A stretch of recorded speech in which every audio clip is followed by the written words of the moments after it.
There, yeah, in the red jacket. I'd like to thank Anne Coulter for giving a better comedy set here than she did at the roast of Rob Lowe, firstly. But I was great. Sure.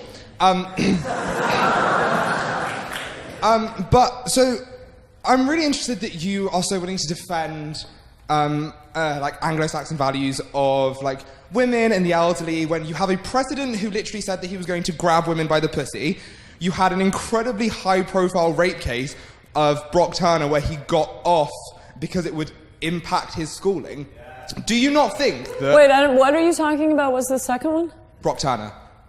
Oh, okay, you finally got one. The Stanford swimmer. Right.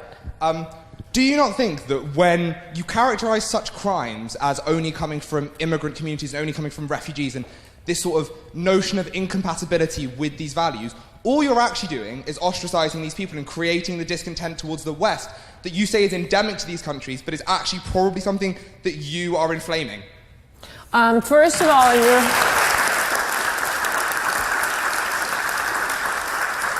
you know, we only have an hour. I will assume any question denouncing me has met with wide approval, and we can cut down on the applause. Point one, this is a lie that the media keeps spreading, that Trump said he commits, that he grabs women's P words. He was talking about celebrity culture. He said, when you are a celebrity, they let you do it. They could win that case in summary judgment in court. They let you do it. So to be, I mean, making a comment, it's quite clearly true. Some portion of women are willing to do a lot of things for money, to be with a celebrity, to get on Fox News. The Brock... He's saying that about women. Like you are defending you're defending these feminist values of like American, you're getting up there and being like, yeah, you know, loads of women will do this, I'll sell it. No, I think I got the question.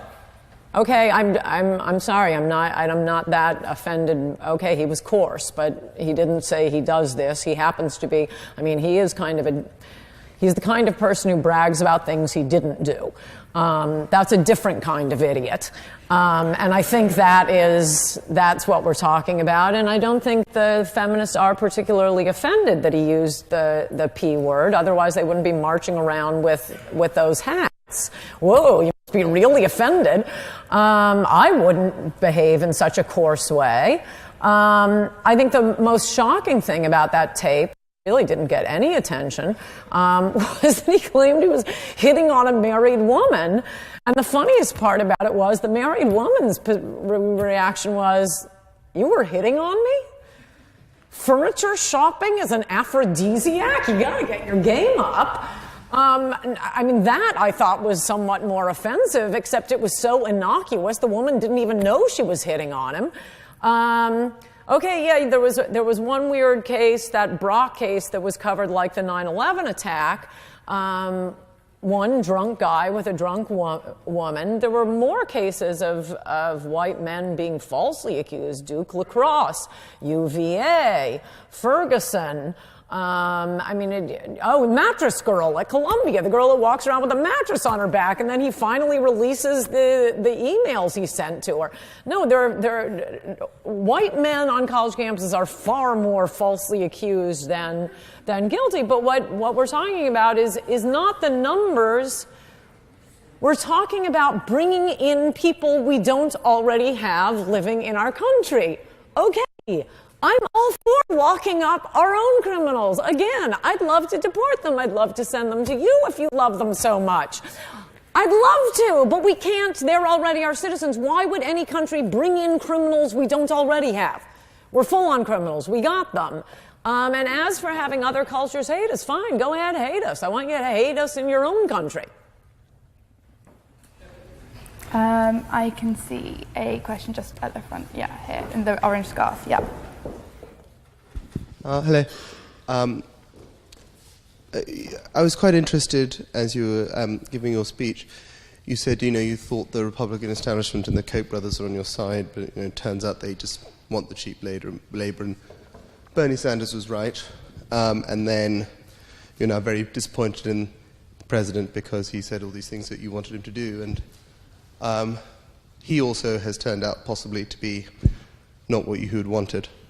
So on sort of quite big things, the political things, you've turned out to be quite wrong. And No, really, I didn't support the Koch brothers. I was just surprised. The Republican establishment that I didn't. quote you to say I thought they were on my side and they're not, and my party has left me because they're fake, whatever. My point just being that you have just said that on these two things you're quite wrong. No, I have not. And my You can keep describing that as saying I'm quite wrong. Look, I'm the weatherman. I'm going to tell you how the weather is. If it's raining, it's raining. If it's sunny, it's sunny. That's not Koch particularly brothers useful did then. support stuff I supported. Now they don't. But my point being that can you then convincingly defend your own judgment based on that? Because you have now Yes, but supported not on people. your mischaracterization. Yes, of course I can. I will absolutely 100% would do the exact same thing with Donald Trump. I would write in Trump we trust. I think I explained that in my speech, but I will go on and explain it even more. Definition of insanity, isn't it? Okay, Doing the same thing do we over have and the over question again. done yet? Because the mumbling as I'm talking is going to get very distracting. No, of course. He was the only choice we had. We've been waiting. There was no one else even offering it to us. Of course people knew. Yeah, maybe he's not reliable. Maybe he won't do it. But he's the only game in town. I would write the same book. I would introduce him at rallies. I mean, like I say, the upside is, and for any politician who wants to take those issues, now we know these are the popular issues. But it's, I mean, every other election has been, I don't know, why do people vote Republican? Because they're not Democrats. And why do Democrats vote Republican or Democrat? Because they're not Republicans. But Americans haven't been able to vote on the things they wanted to vote on. You get lip service on immigration. You get lip service on bringing jobs back. When you have 16 absolute lunatics, 17 if we throw in Hillary and Bernie Sanders completely flipping as soon as he runs for president as a Democrat. He was better as a socialist than a Democrat. He was for gun rights. He was against open borders.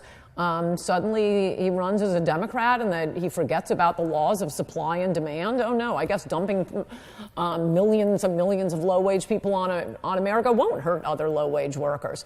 But no, of course, I do the same thing. We see how things turn out. And it's gone up right straight at the front over there.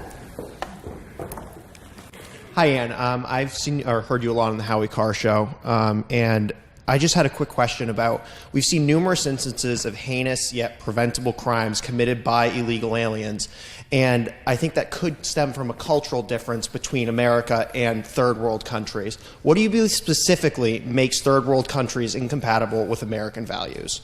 No, that's a really wonderful question. I thank you for asking that. I cover it in Adios America. America is very unique along with our mother country. And this comes out in a lot of defense lawyers' statements. One guy defending, it's in the book, defending a couple of Iraqis for raping 2 little girls. And he said, look, in other parts of the world, there isn't as much respect for women and children. America is unique in the world. The defense lawyer is saying this. There was a judge in New York, I forget his name right now, but a Chinese man had killed his wife with a claw hammer because she had committed adultery on him. Their son came home. He just greets the son at the door saying, hi, son, just killed mom. He's covered with blood. And the judge gave him probation, saying that in Chinese culture, it would be so humiliating for a man to be cuckolded. We have to understand their culture. There was, I'll just give you one more, a Rocky and a Mexican woman married. They had a child. This was out in Illinois. This actually showed up on one of my favorite crime shows, Forensic Files. Luckily, the Iraqi man was under suspicion for terrorism, so the FBI had been wiretapping his house.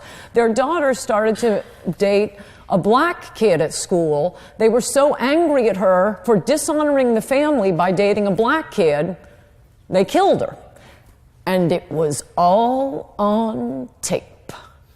So the quotes from the jury were pretty, and the prosecutor, they all said, I've never heard anything like this. I'll never get this out of my head. And the mother's holding her down as the father is saying, you'll die tonight. And he's stabbing her to death. And the defense that was made, with lots of college professors showing up, and the Iraqi community all telling newspapers, no, you have to understand, this was very humiliating for the family. You have to understand, in our culture, and, you know, we've just gotten kind of used to, we can spread our values around the world without destroying our own values.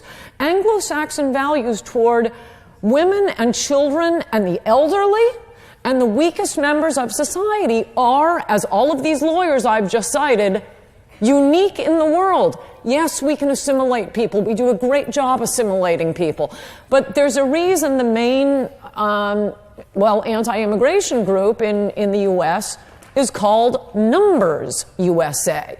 You can't do it when you're bringing in this many people and they're living in the same neighborhoods and the street signs are changed to their languages and their customs. There was an official in the Clinton administration who said, you know, we've passed the time where immigrants have to assimilate to our values. It's about time we assimilate to their values. So, you know, I just want to give a warning to, well, my fellow American women, and I guess British women, you have no idea how good you have it. And it's going to change if we, at least in my country, it's been going on a long time. We just need a break. We just need a pause. We'll pick up the immigration again after that, but we need to take some time to assimilate the ones already here. Or there. So just before we move on to the next question, I think we can all agree that the crimes that you just described are absolutely disgusting. But at the end of the day, it's not just immigrants who are committing these crimes. People who have lived in America for hundreds of years.